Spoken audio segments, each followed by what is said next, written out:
नमस्कार, आप सभी दर्शकों का लाइव इंडिया हर पल में स्वागत है। आपको बता दें कि इस वक्त बिहार से सबसे बड़ी खबर सामने आ रही है, जहां पर शिक्षकों के ऊपर लाठीचार्ज हुआ है। मुख्यमंत्री नीतीश कुमार के आवास के पास ये पूरी तस्वीर हम लोगों को देखने को मिल रही है। आपको बता दें कि आप फिलहाल जो तस्वीरें देख रहे हैं स्क्रीन पर, वो बिहार की है, जहाँ पर नीतीश कुमार के आवास के बाहर शिक्षकों के ऊपर लाठीचार्ज हुई है। और ये पूरी तस्वीर आपको बता दें कि यहाँ पर लगातार शिक्षक जो है वो यहाँ पर पहुंचे हुए थे और सीबीआई यहाँ पर कार्यालय के सामने पुलिस जो है उनके ऊपर लाठियां बरसाती हुई नजर आई है। पूरे मामले पर हमारे सहयोगी संजय हमारे साथ मौजूद है और साथ ही साथ हमारी सहयोगी आयुषी भी हमारे साथ जुड़ेंगी। हम सबसे पहले संजय का रुख करेंगे। उससे पहले हम आपको बता दें कि यहाँ पर शिक्षक का बयान भी सामने आया है, जो वहाँ पर लाठीचार्ज हुआ। सबसे पहले हम उस बयान को आपको सुनाते हैं। सर हमें बात सुनिए। सर हम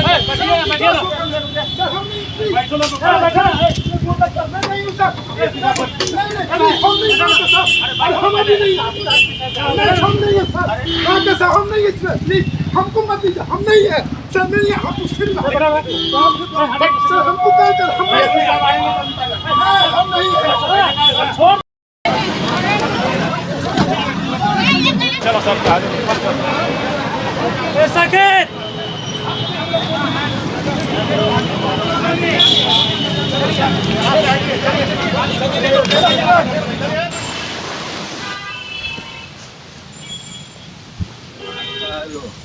अच्छा, आप लोग का क्या मांग था? क्या काहे सर हम सब 12 के बाद 22 में वैकेंसी हुआ, हम सब 18 से ज्वाइनिंग किए हुए थे, +2 आती थी शिक्षक में। माननीय मुख्यमंत्री जी ऐसा वैकेंसी ही निकालते थे कि बाद में जाकर उसको परमानेंट कर देते। मेरी क्या दोष है? हम सब तो, मेरा ये समाप्त हो कि हम कहाँ जाएंगे? यूपी वाले को रोजगार दे रहे हैं, बिहार बेरोजगार हो रहा, क्या करें? जब आते हैं भगा दिया जाता है। 31 तारीख को मेरी सेवा समाप्त कर दी गई है। आचार संहिता का पालन बोला जाता है करने के लिए। घंटा चलाए क्या करेगा सरकार? इस तानाशाही सरकार को इस इलेक्शन में पता चलेगा इस नीतीश कुमार को। जैसे आज हम रोड पे डंडा खा रहे हैं, अगर ये नहीं डंडा खाया तो मेरा नाम सुनील कुमार झा नहीं। मैं 6 साल से अपने स्कूल में अकेला 6 साल से एक गेस्ट टीचर ड्यूटी दे रहा था और मेरी सेवा जो है समाप्त भी नहीं हुई। संकल्प 51 नहीं कह रहा है कि जब तक आपके जगह पर कोई नहीं आएगा आपकी सेवा समाप्त नहीं होगी। हमारी सेवा को समाप्त कर दिया। प्रशासन ने क्यों आपके ऊपर लाठीचार्ज? प्रशासन ने हमें बिना मतलब का मारा है, आज बहुत मारा है। रो क्यों रहे थे? हम रो रहे थे, हमारी नौकरी चली गई, हम तो जिंदा लाश हो गए। 6 साल से हमारा बच्चा हमें खोज रहा कि आप कहाँ हैं सर, आप स्कूल क्यों नहीं आ रहे हैं? आज हमारा बच्चा जो टॉप किया हमको खोज रहा और हम 6 साल से पढ़ा रहे हैं, सारा ड्यूटी हम। सबसे पहले हम हमारे सहयोगी संजय का रुख करेंगे और उसके बाद फिर आयुषी का भी रुख करेंगे। आयुषी जो है वो हमारे साथ जुड़ रही हैं। लेकिन संजय, आपसे जानना चाहेंगे, यहाँ पर शिक्षकों के ऊपर लाठीचार्ज हुआ है, आखिर क्या कुछ पूरा मामला था? संजय देखिए पूजा, ये अतिथि शिक्षक हैं जो काफी लंबे समय से अपने काम कर रहे थे, बच्चों को पढ़ाने का काम कर रहे थे, लेकिन कहीं ना कहीं अब इन पर लाठियां बरसाई जा रही है। जो शिक्षक को स्कूल में रहना चाहिए था, क्लासरूम में रहना चाहिए था, वो आज सड़कों पर आंदोलन करते हुए नजर आ रही हैं और वो भी मुख्यमंत्री के आवास के बाहर। मुख्यमंत्री का आवास है एक अन्य मार्ग, वहां पर शिक्षकों का धरना और प्रदर्शन चला था, जबकि वहां पर प्रतिबंधित क्षेत्र है, वहां पर हमेशा 144 लगा रहता है, वहां पर ना तो आप प्रदर्शन कर सकते हैं और ना ही धरना दे सकते हैं। लेकिन शिक्षकों की बात अगर जब न मानी जाएगी इस सरकार में, तो वो क्या करेंगे? आंदोलन कहीं ना कहीं करेंगे। इसको लेकर वो आज आंदोलन करने के मूड में पहुंच गए मुख्यमंत्री आवास के बाहर और जमकर प्रदर्शन करने लगे। वहां पर प्रशासन काफी मुस्तैद थी और क्योंकि वहां पर पहले से ही 144 लगा रहता है और किसी तरह के कोई भी व्यक्ति वहां 4 से 5 की संख्या में इकट्ठा नहीं हो सकते, ये पहले से वहां पर निर्धारित है।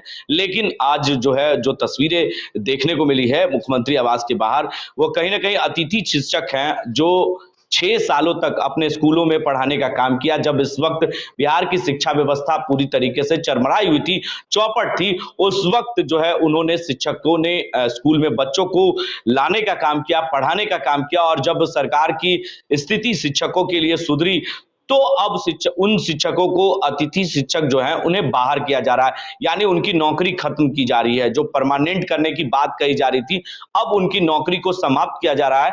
इसको लेकर वो आंदोलन कर रहे हैं और कई सालों से ये आंदोलन कर रहे हैं, और जिसकी वजह से आज उनका गुस्सा, आक्रोश जो है वो फूट पड़ा और सड़कों पर आकर मुख्यमंत्री आवास के बाहर जो है काफी संख्या में वहां पर शिक्षक पहुंच गए। करीबन 4000 से अधिक की संख्या में जो शिक्षक हैं, अतिथि शिक्षक, वो पहुंचे थे और मुख्यमंत्री के खिलाफ नारे लगा रहे थे, सरकार के खिलाफ नारे लगा रहे थे, शिक्षा मंत्री के खिलाफ नारे लगा रहे थे। और लगातार जिस तरीके से बिहार में सरकारें बदली है, लेकिन एक तरफ शिक्षकों पर लाठियां भी बरसाई गई है। पूजा जी,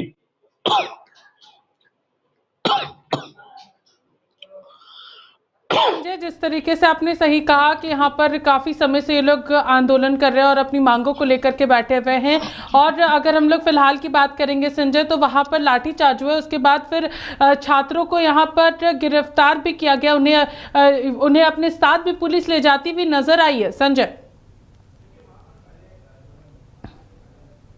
अनाउंसमेंट कर वहां के जो अतिथि शिक्षक धरने पे बैठे थे, उन्हें आगाह किया गया, वहां से हटाने की उन पर बार बार रिक्वेस्ट किया गया। जब वो नहीं माने, तब अंततः उन पर लाठियां बरसाई गई है, और उसमें कई महिला शिक्षक जो है, कर्मी हैं, उन पर लाठियां बरसाई गई है। वहां पर महिला पुलिसकर्मी नहीं नजर आ रही है, लेकिन कहीं ना कहीं एक तरफ तस्वीरें जो साफ तौर से देख रहे हैं कि कहीं होगा मोदी जी को यहाँ पर प्रधानमंत्री देखना चाहते हैं, नजर आ रहे हैं और कह रहे हैं कि इस सरकार को सत्ता से उखाड़ फेंकने का काम करेंगे, क्योंकि इस वक्त चुनाव होने वाला है पहले चरण का, और कहीं ना कहीं चुनाव से पहले अगर इस तरह के उससे पहले कहीं ना कहीं उन पर लाठियां बरसाई गई है। अब वो सीधे तौर पर ये चेतावनी सरकार को दे रहे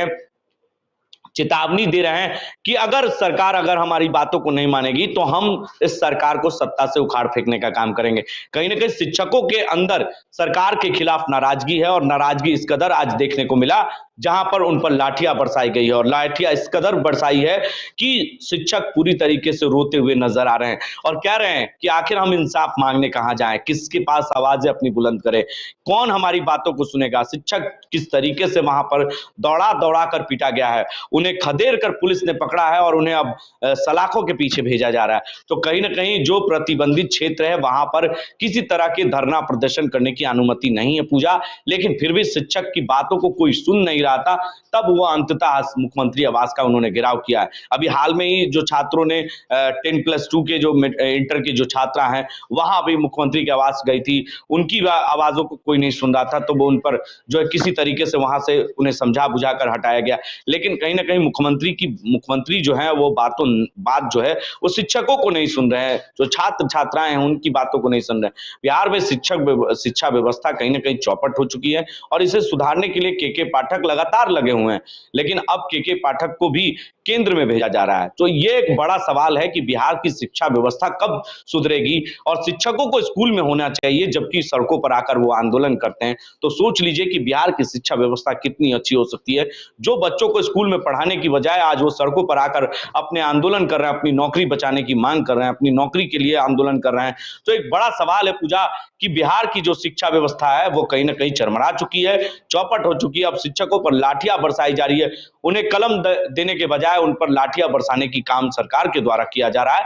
तो एक बड़ा सवाल उठता है सरकार पर। जी पूजा जी, सारी चीज़ों के बारे में आपने जिक्र किया कि शिक्षा व्यवस्था जो है वो उसको लेकर के सवाल खड़े होंगे कि आखिर बिहार में जब शिक्षक ही सड़कों पर बैठेंगे तो आखिर फिर स्कूल में बच्चों को पढ़ाएगा कौन? जो अपनी ही नौकरी बचाना चाहते हैं वो बच्चों को किस तरीके से तैयार करेंगे? संजय, एक सवाल है, जिस तरीके से भी फिलहाल लोकसभा चुनाव का भी समय चल रहा है और लगातार सियासी रंग जो है वो यहाँ पर देखने को मिल रहा है, तो शिक्षकों के ऊपर ये लाठीचार्ज कितना ज़्यादा प्रभाव जो है वो डाल सकता है लोकसभा चुनाव के दौरान? क्योंकि जिस तरीके से नीतीश कहते भी हैं कि हम सभी लोगों को देख रहे हैं, सभी लोगों के लिए काम करें, तो अब शिक्षकों के ऊपर उनकी मांग की वजह से लाठीचार्ज हुआ, तो कितना ज्यादा परेशानी हो सकता है इस बार लोकसभा चुनाव में उन्हें? देखिए संजय। पूजा, हम पूरी आपको कहानी बिहार की शिक्षा व्यवस्था की बताने की कोशिश करेंगे और दर्शकों को बताने की भी कोशिश करेंगे कि जो बिहार में अभी शिक्षकों को परीक्षा ली जा रही थी और 5 टर्म में उनकी परीक्षा ली जा रही थी, जो शिक्षक लगातार आंदोलन कर रहे थे, मशाल जुलूस निकाल रहे थे, उन पर लाठियां पहले भी बरसाई गई है और बिहार की जो शिक्षा व्यवस्था है वो पूरी तरीके से चौपट है। आए दिन शिक्षक जो है सड़कों पर आकर आंदोलन करते हैं अपनी मांगों को लेकर।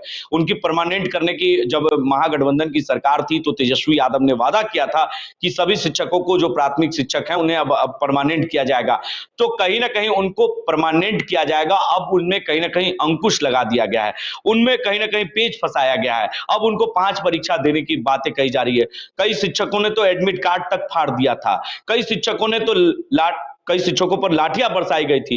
सरकार को चेतावनी दी थी। केके पाठक ने उल्टा शिक्षकों को ही चेतावनी दे दिया कि अगर वो स्कूल नहीं जाते हैं, अगर वो परीक्षा नहीं देते हैं तो उन पर कानूनी कार्रवाई होगी, उन्हें सस्पेंड किया जाएगा, उन्हें नौकरी खत्म कर दी जाएगी और जो 5 साल परमानेंट करने की बात कही गई थी उन्हें परमानेंट भी नहीं किया जाएगा।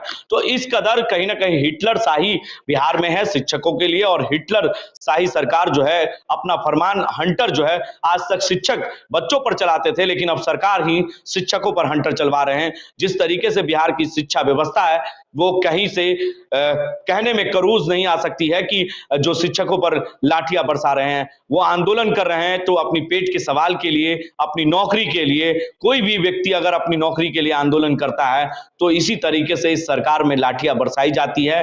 पहले भी कई बार लाठियां बरसा जा चुकी है और फिर से आज जो शिक्षकों को लाठियां बरसाई गई है तो एक बड़ा सवाल होता है। लेकिन अभी बिहार में आचार संहिता लगा हुआ है, आधार आचार चल रहा है और बिहार में पूरे देश में 2024 के लोकसभा चुनाव के बिगुल बज चुके हैं। नेताजी अब मैदान में उतर चुके हैं, तो नेताजी अब जनता की कैसे सुनेंगे?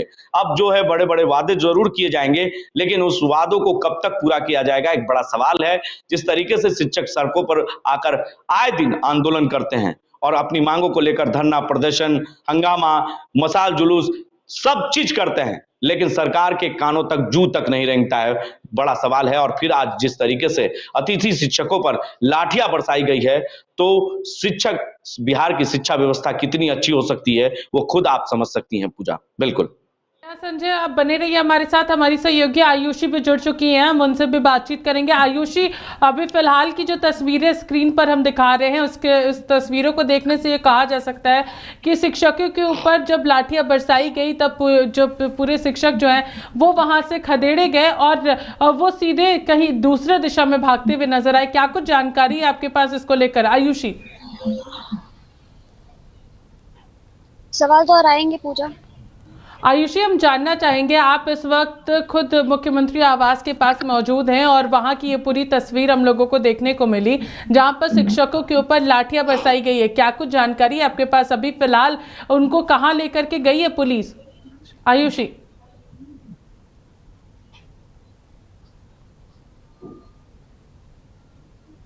पूजा, पुलिस शिक्षकों को इस वक्त कहाँ लेकर गई है इसकी जानकारी फिलहाल मेरे पास तो नहीं है, लेकिन स्थिति जो थी, अगर लोग देख रहे हैं स्क्रीन पर कि बहुत बुरी तरीके से शिक्षकों पर लाठीचार्ज हुआ है। उसके बाद उनका सिर्फ इतना ही मांग था उनकी कि उन्हें परमानेंट कर दिया जाए, लेकिन उसके बाद इस मांग को माना नहीं गया और उसके बाद उन पर लाठी चार्ज किया गया, लाठी बरसाई गई उन पर, जो कि कहीं ना कहीं बहुत गलत है। पूजा,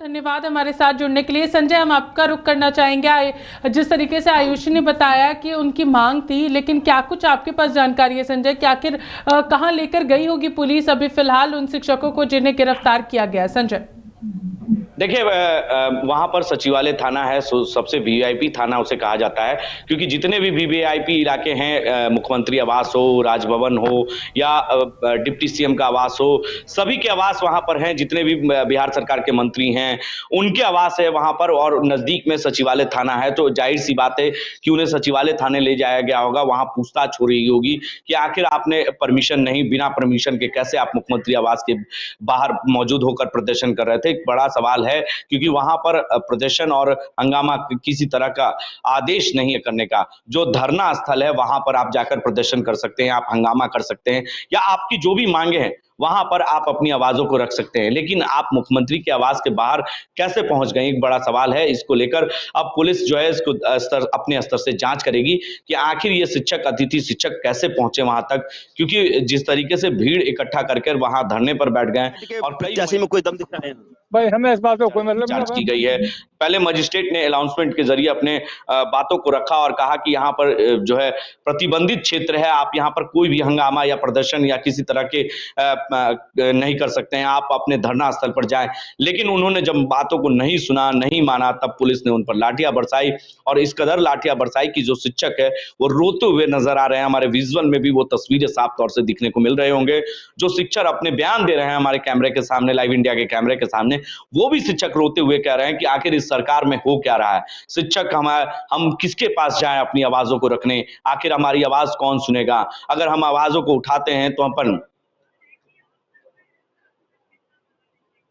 बरसाई गई है शिक्षकों के ऊपर, इसका कितना असर लोकसभा चुनाव में देखने को मिल सकता है और इसका कितना ज्यादा भुगतान नीतीश सरकार को करना पड़ सकता है? संजय, देखिए, ये राज्य सरकार का मामला है। ऐसे तो असर पड़ेगा क्योंकि पहले से भी शिक्षक नाराज हैं। जो परमानेंट करने की बात कही गई थी, उन्हें आश्वासन मिला था कि परमानेंट किया जाएगा, लेकिन अब उन्हें पहले उनकी 5 परीक्षे लिए जाएंगे। अगर 5 में से किसी एक में पास करते हैं तो आपको परमानेंट किया जाएगा। करीबन लाखों शिक्षक ऐसे हैं जो सड़क पर हैं और इस बात को लेकर आंदोलन कर रहे हैं। आखिर ये शिक्षक जब वोट अपना करने जाएंगे, अपना मत का प्रयोग करेंगे, तो कहीं ना कहीं बीजेपी को नुकसान होगा, एनडीए को नुकसान हो सकता है। यह अंदाजा लगाया जा सकता है साफ तौर से। अगर जो शिक्षकों पर लाठियां बरसाई जाएगी इस सरकार में, तो कहीं ना कहीं शिक्षक अपनी नाराजगी वोट के जरिए दिखाने का काम करेंगे, वोट के जरिए अपना चोट पहुंचाएंगे सरकार को। तो एक बड़ा इस पर सरकार को सोचने का विषय है कि आखिर इस वक्त 2024 के लोकसभा चुनाव है और साथ में 25 में विधानसभा का चुनाव है बिहार में। तो कहीं ना कहीं ये शिक्षक जब वोट करने जाएंगे, अपने सरकार के चुनने जाएंगे, तो सरकार को बदलने का काम करेंगे। क्योंकि तेजस्वी यादव ने जो वादे किए थे कि 17 महीने में जो 4 लाख नौकरियां दी है, उसे आगे बढ़ाने का काम करेंगे। और जो तेजस्वी यादव जनविश्वास यात्रा के दौरान इस बात को लेकर जनता के बीच जा रहे थे और बताने का काम कर रहे थे, तो कहीं ना कहीं शिक्षक देख रहे हैं इस चीजों को कि आने वाला जो हमारे सरकार होगा या हम जिसे चुनकर लाएंगे वो हमारे लिए कितना फायदा होगा, हमें परमानेंट नौकरियां कौन देगा। हमें सरकार ऐसा चाहिए कि हमें रोजगार दे सके, नौकरियां दे सके, ना कि नौकरियां हमारी छीन ले। जो 6 सालों तक उन्होंने सेवा सरकार को दी है, उस वक्त बिहार में शिक्षक की कमी थी, जो अतिथि शिक्षकों ने पूर्ति की है, उसे कहीं ना कहीं वो पढ़ाने का काम किया है। तो इसको लेकर अपने वोट के माध्यम से पूजा चोट पहुंचाने का काम करेंगे सरकार को। जी हाँ संजय, आपने सही कहा। ज़रूर यहाँ पर भले ही ये राज्य सरकार का मामला है, लेकिन जिस तरीके से शिक्षक काफ़ी समय से नाराज़ नज़र आ रहे हैं, इसका ज़रूर लोकसभा चुनाव में भी असर हो सकता है। तो इस वक्त सबसे बड़ी खबर बिहार से आ रही थी, जहाँ पर शिक्षकों के ऊपर लाठियाँ बरसाई गई और साथ ही साथ कई शिक्षकों की यहाँ पर गिरफ्तारी भी हुई है। बहुत बहुत धन्यवाद संजय हमारे साथ जुड़ने के लिए और तमाम जानकारियाँ देने के लिए। तो ये पूरी तस्वीर जो इस वक्त आप हमारे स्क्रीन पर देख रहे थे, वो बिहार की तस्वीर थी, जहाँ पर मुख्यमंत्री नीतीश कुमार के आवास के बाहर के यहाँ पर शिक्षकों के ऊपर लाठी बरसाई गई थी। फिलहाल इस खबर में बस इतना ही। देखते रहिए लाइव इंडिया हर्पल। नमस्कार।